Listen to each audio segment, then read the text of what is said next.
So welcome back to the channel. Today I want to do a video showing you guys how to level your headlights.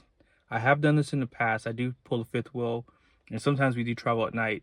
So now that my truck's leveled and it has 35s, I thought it'd be okay because I leveled them down pretty good actually, because when I put my trailer on it, of course it levels it out, and I think it was almost perfect. It probably could have gone down a little bit more, but I still want to have light going down the road. So nevertheless, so even with my level, I guess my truck is still higher than what my trailer does when I hook it up with the pin weight. So today I'm going to show you guys how to do it, and here's the tool that you're going to need.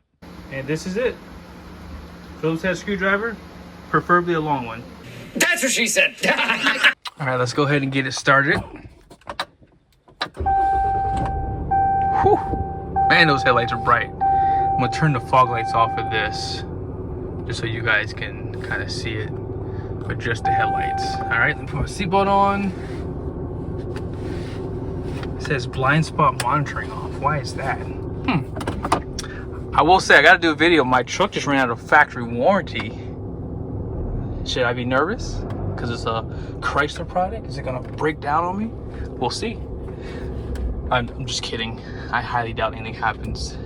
But, we'll just go probably a few miles down the road, not even that far, probably a quarter of a mile. That's all you really need. And then I'll turn around. But I gotta tell you, these headlights are pretty good. Now you can see right there, that's what I want you to really take note of. See how high the headlight is on that house? And on that house right there, I'm gonna try to go slow so you guys can kind of see the difference there. High beams.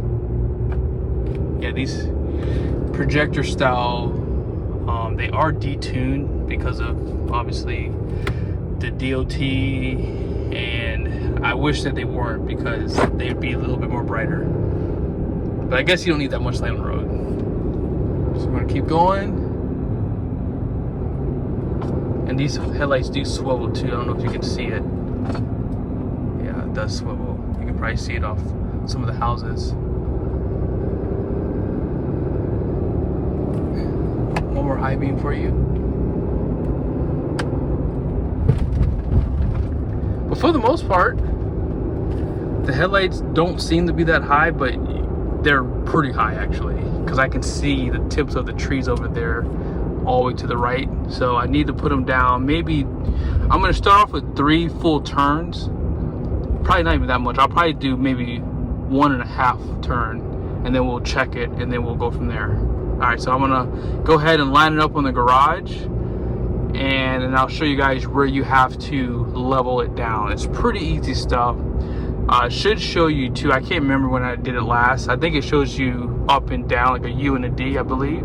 I did it on my wife's car on a video if you want to go check that out. I love headlights. I used to do like retrofits back in the day.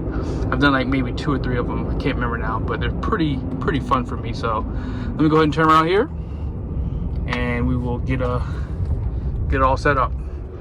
So you're gonna need to find a garage, preferably a white garage door, to illuminate the headlights on. And as you level them down, and I will say I wish I can go back maybe another 10 feet, but I'd be pretty much in the road. The road's like right there, unfortunately. So let me see something real quick, because if you want it to be perfect, you can kind of see the light like right there, how it kind of goes right there. That's how you make it straight. So that is actually perfectly meshed with that one.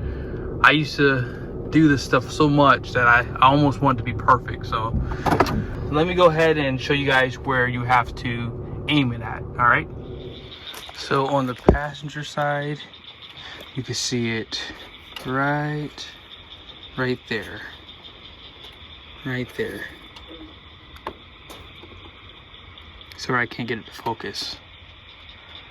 Maybe you can see a little bit better on the driver's side.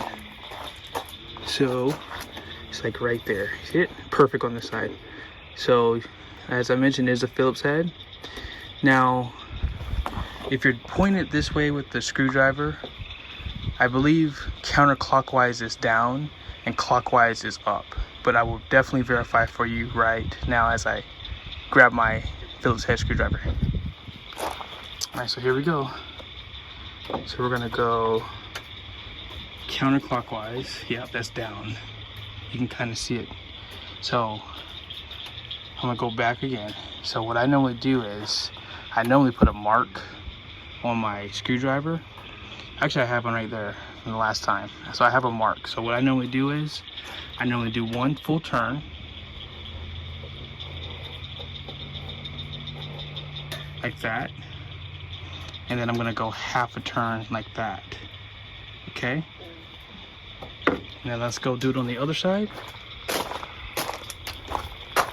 So again, screwdriver goes in right there. You can kind of see it. So counterclockwise again. Here, I lost my spot. Man, these daggone beetles are huge out here. I'm in Indiana right now, so here we go. So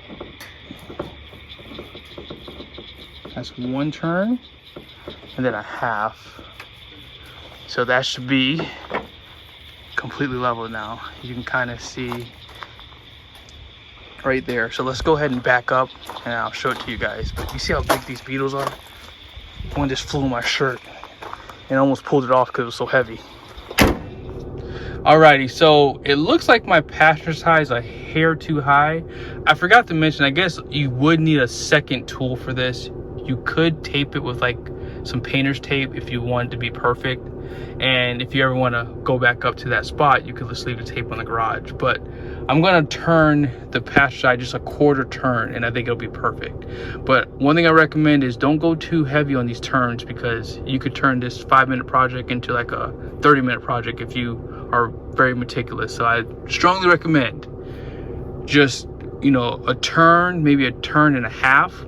And then from there, you can always go down another half turn, quarter turn, whatever. And like I said, make that mark on the screwdriver so you can know where it's at. It's probably better to do the turns in the daytime.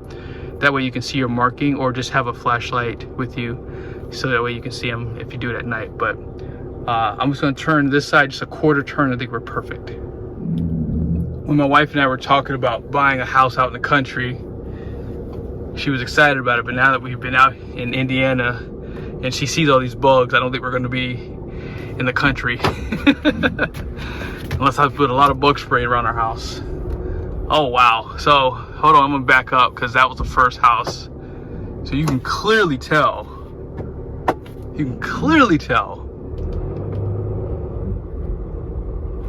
actually I should watch my backup camera here. Oh yes, it's a lot lower now. So, all right, here we go. So kind of see like where that light is. You can definitely tell in this house too. It's a little bit lower. And actually the road is actually a little bit brighter too. I don't know if you can tell. So see this house here? Oh. I'm sure you guys want to hear that the whole time. You probably see the headlight turning a little bit more on the house. It's pretty cool. Yeah, the light's definitely lower because I have more light on the ground. Now, one way that you can tell your headlights are too high is if you're going down the road and you can see the faces of people inside the car. That's how you know. Preferably white people. White people, they light up like Christmas trees. So that's how I know when the lights are too high. So then I'll level them down a little bit, then you won't be able to see their faces. So this should be perfect. I think that, oh yeah, this is perfect because now I can kind of see a little bit of a line on the ground there. So I will not be blinding anybody anymore, but I probably will have to level them just a hair more, maybe another quarter turn, like a quarter turn, not too much. And then that should be good with my fifth wheel too. But I hope this was helpful. This is a quick video. I make my quick videos too long sometimes, and I apologize for that. But yeah, this should be helpful. Let me show you guys real quickly the high beam. Hold on. I'm kind of going uphill. Let me get a better shot of it right here. Right here. That way you can see it down the road. But yeah, it's definitely a lot better. I feel like now it's not blinding people. But again, thanks so much for watching this video. Hope it was helpful. See you guys soon.